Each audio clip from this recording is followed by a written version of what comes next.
Hello बच्चों, आज हम करेंगे एनसीईआरटी क्लास थर्ड हिंदी का चैप्टर 12 जब मुझको सांप ने काटा के प्रश्न उत्तर। अगर अभी तक आपने मेरे चैनल को सब्सक्राइब नहीं किया है तो वीडियो शुरू होने से पहले आप लोग मेरे चैनल को सब्सक्राइब कर लीजिए। तो चलिए हम इसका अभ्यास कार्य देखते हैं। जो मैं पढ़ा था कि एक बच्चे को एक बर काट लेता है, लेकिन सबको लगता है कि उसको एक सांप ने काटा है। उसके बाद वे उस बच्चे को एक झाड़ फूंक करने वाले के पास लेकर जाते हैं। बच्चा बताना तो चाहता है कि उसको बर ने काटा है, लेकिन वो बता नहीं पाता है। तो चलिए हम इसके अभ्यास कार्य देखते हैं। सबसे पहले है कहानी की बात। इसमें कुछ प्रश्न दिए गए हैं जिनका उत्तर हम देख लेते हैं। पहला प्रश्न है, नाना मुझे झाड़ फूंक वाले आदमी के पास क्यों ले गए? इसका उत्तर है, नाना ने मेरी उंगली पर नीला निशान देखकर सोचा कि मुझे सांप ने काट लिया है और इसका इलाज केवल तंत्र मंत्र ही है, अतः वह मुझे झाड़ फूंक से इलाज करने वाले आदमी के पास लेकर गए। तो बच्चों क्या हुआ था ना, जब बच्चे को बर ने काटा था तो उसकी उंगली नीली पड़ गई थी। तो उसके नाना ने सोचा और उसकी नानी ने भी सोचा कि इसको सांप ने काट लिया है और उनको ऐसा लगा कि इसका इलाज झाड़ फूंक करने वाला ही कर सकता है, तो वे उसको झाड़ फूंक करने वाले आदमी के पास लेकर गए थे। दूसरा प्रश्न है, मैं बूढ़े आदमी को क्या बताना चाहता था? मैं बूढ़े आदमी को बताना चाहता था कि मुझे सांप ने नहीं बर ने काटा है। तो बच्चा बूढ़े आदमी को बताना तो चाहता था कि उसको सांप ने नहीं बल्कि बर ने काटा है, लेकिन उसके नाना ने उसको बोलने ही नहीं दिया। तीसरा प्रश्न है, जब सांप नारियल के खोल में घुस गया तो मैंने क्या किया? मैंने ऐसा क्यों किया होगा? जब सांप नारियल के खोल में घुस गया तो मैंने उसे एक पत्थर से बंद कर दिया। ऐसा मैंने खेल खेल में किया था। फिर जब वह बंद हो गया तो मैंने पकड़ लिया। तो बच्चे ने क्या किया था कि जब बच्चे ने देखा कि सांप नारियल के खोल में घुस गया है तो बच्चे ने एक पत्थर से नारियल के खोल का मुंह बंद कर दिया था। ऐसा बच्चे ने खेल खेल में किया था और उसके बाद वह उसको लेकर अपनी नानी के पास चला गया था। चौथा प्रश्न है, क्या बूढ़े आदमी ने सचमुच मेरा इलाज कर दिया था? तुम ऐसा क्यों सोचते हो? उस बूढ़े आदमी ने मेरा इलाज नहीं किया था क्योंकि मुझे सांप ने काटा ही नहीं था। तो बच्चों, जब बच्चे को सांप ने काटा ही नहीं था तो बूढ़े आदमी ने फिर उसका इलाज कैसे किया? उसको तो बर ने काटा था, तो इसलिए बूढ़े आदमी ने उसका इलाज नहीं किया था। मुझे असल में सांप ने नहीं काटा था। फिर मैंने अपनी कहानी का नाम जब मुझको सांप ने काटा क्यों रखा है? तुम इससे भी अच्छा कोई नाम सोचकर बताओ। यह पूरी कहानी सांप के काटने पर ही घूमती है। नाना जी के मन में सांप का भय विद्यमान था। तो बच्चों, ये जो पूरी कहानी है ये सांप के काटने के चारों तरफ ही घूम रही है। पूरी कहानी में हम ये देख रहे हैं कि बच्चे को सांप ने काट लिया, सबको ऐसा लगता है। उसके बाद उसके झाड़ फूंक करने की कोशिश की जाती रही है और जो बच्चे के नाना जी थे वो पहले ही डरे हुए थे क्योंकि बच्चे ने पहले ही सांप को पकड़ लिया था। अतः लेखक को बर काट लेता है तो उन्हें लगता है कि उसे सांप ने काट लिया। तो जब बच्चे को बर काटता है तब भी बच्चे के नाने को ऐसा लगता है कि उसको सांप ने काट लिया है। सारा घर इस बात से परेशान हो जाता है और आन फान में झाड़ फूंक वाले के पास जा पहुंचते हैं।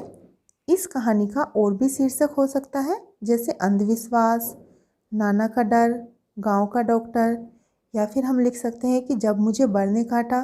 तो इस तरह के शीर्षक हम इस कहानी को दे सकते हैं। फिर है, अब क्या करें? पहला प्रश्न है, तुम क्या करोगी अगर तुम्हें या तुम्हारे आसपास किसी को बर काट ले? तो अगर किसी को बर काट ले तो हम क्या करेंगे?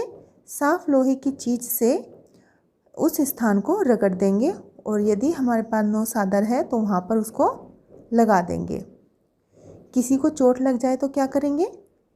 उसे प्राथमिक सहायता देंगे, पट्टी बांधेंगे और फिर अस्पताल लेकर जाएंगे। किसी की आँख में कुछ पड़ जाए तो क्या करेंगे? उसकी आँख की ऊपरी और निचली पलक को हल्के से पकड़कर हिला देंगे। वे स्वच्छ पानी से उसकी आँख को धुलवाएंगे। किसी की नाक से खून बहने लगे तो क्या करेंगे? उसे पीठ के बल लिटाकर सिर नीचे झुका देंगे और सिर पर ठंडा पानी डालेंगे।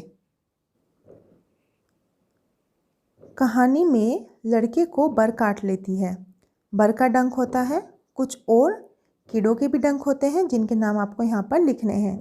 और कौन से कीड़े हैं? जैसे मधुमक्खी, मधुमक्खी का भी डंक होता है, मच्छर का भी होता है, ततैये का भी होता है और बिच्छू का भी होता है।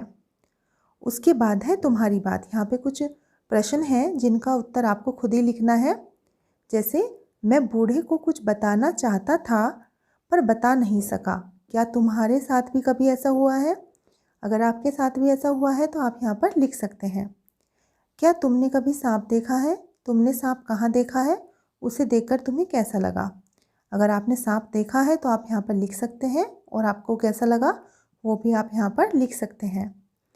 अपने घर पर पूछो कि अगर किसी को सांप काट ले तो वे क्या करेंगे। फिर आपको क्या करना है कि अपने घर में बड़ों से पूछना है कि अगर किसी को सांप काट ले तो क्या करना चाहिए। उसके बाद है जरा सोचो तो।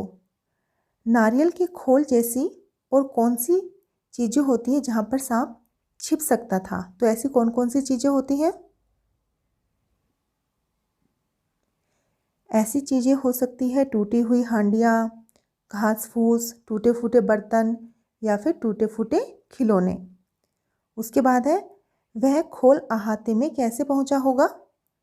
नारियल का इस्तेमाल करने के बाद खोल को किसी ने अहाते में फेंक दिया होगा। तो बच्चों, ऐसा हो सकता है कि नारियल का जो पानी था वो किसी ने पी लिया हो, उसके बाद नारियल के खोल को वहाँ पर ही फेंक दिया हो। यहाँ पर आपको कुछ शब्द दिए गए हैं। जो शब्द घर से संबंधित हैं उन पर आपको घेरा लगाना है।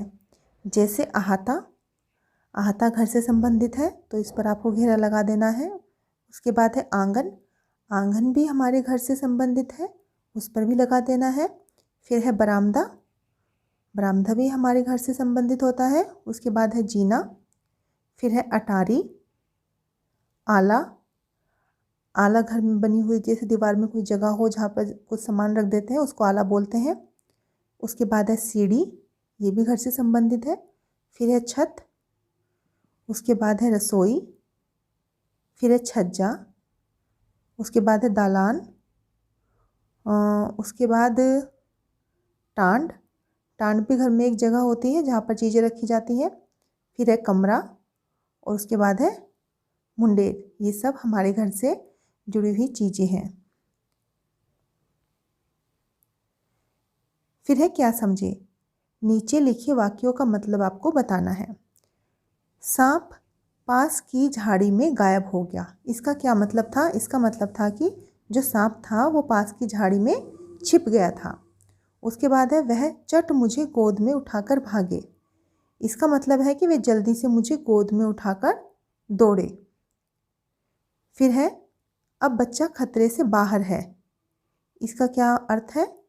अब बच्चा सुरक्षित है, उसकी जान को कोई खतरा नहीं है, ये इसका अर्थ है। नाना ने उसके लिए बहुत सी चीज़ें भेंट में भेजी। इसका क्या अर्थ है? नाना ने उसके इलाज के बदले में बहुत सी चीज़ें उसको उपहार में दी। तो जब बूढ़े आदमी ने बच्चे का इलाज कर दिया था तो नाना ने उसको बहुत सारी चीज़ें गिफ्ट में दी थी, इसका यही अर्थ है। उसके बाद है कैसे कहा। नीचे आपको कुछ निशान दिए गए हैं जिनसे हमको पता लगता है कि कोई बात कैसे कही गई है। इन्हीं निशानों को आपको नीचे वाक्यों में इस्तेमाल करना है। नानी चीख उठी सांप, तो यहाँ पर कौन सा निशान आएगा? यहाँ पर आएगा आपका एक्सक्लेमेटरी मार्क। सांप धीरे धीरे रेंग रहा था, यहाँ पर आपका पूर्ण विराम आएगा, फुल स्टॉप। क्या तुम बाजार चलोगी? यहाँ पर एक प्रश्न पूछा गया है तो प्रश्नवाचक चिन्ह आएगा यहाँ पर। चुपचाप बैठो, हिलना डुलना मत। यहाँ पर कोई बात कही गई है तो यहाँ पे पूर्ण विराम आएगा। तुम्हें यह कहानी कैसी लगी? यहाँ पर प्रश्न पूछा गया है तो प्रश्नवाचक चिन्ह आएगा। आहा कितनी मीठी है, यहाँ पर एक्सक्लेमेटरी मार्क आएगा और यहाँ पर पूर्ण विराम आएगा।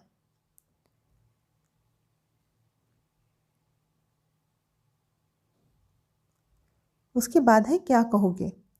तुम लड़के को क्या कहोगे, कारण देकर बताओ।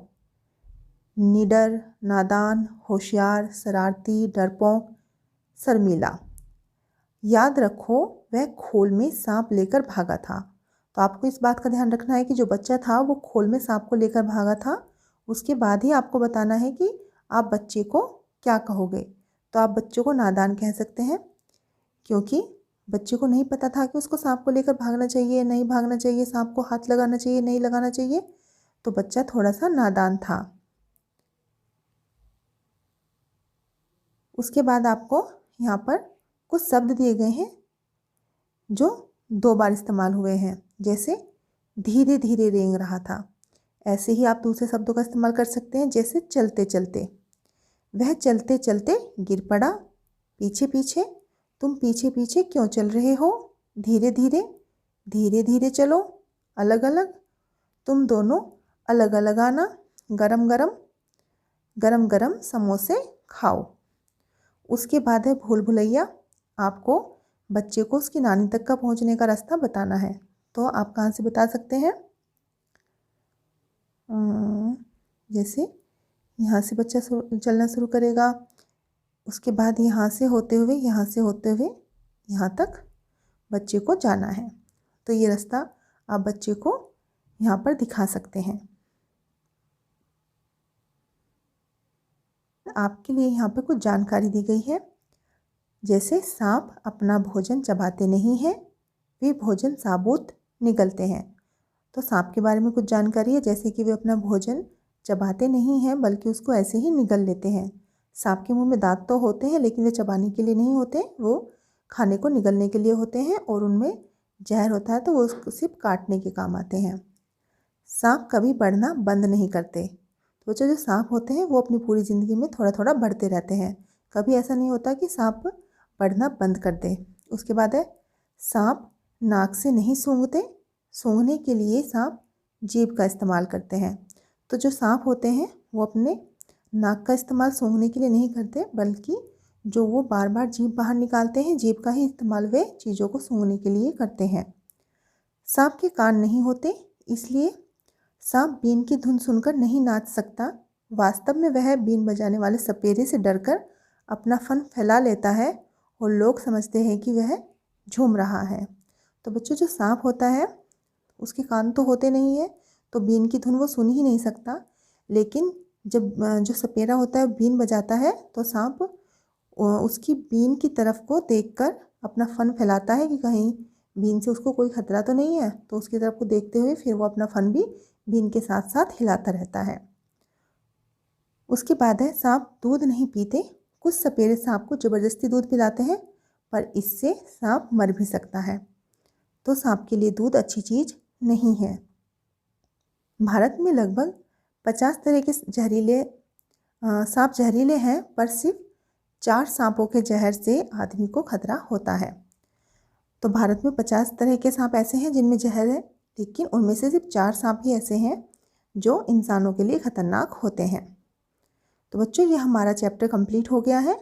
आई होप आपको अच्छे से समझ में आ गया होगा। अगर वीडियो आपको अच्छी लगी हो तो वीडियो को लाइक कर देना और चैनल को सब्सक्राइब कर लेना। ओके बच्चों, बाय।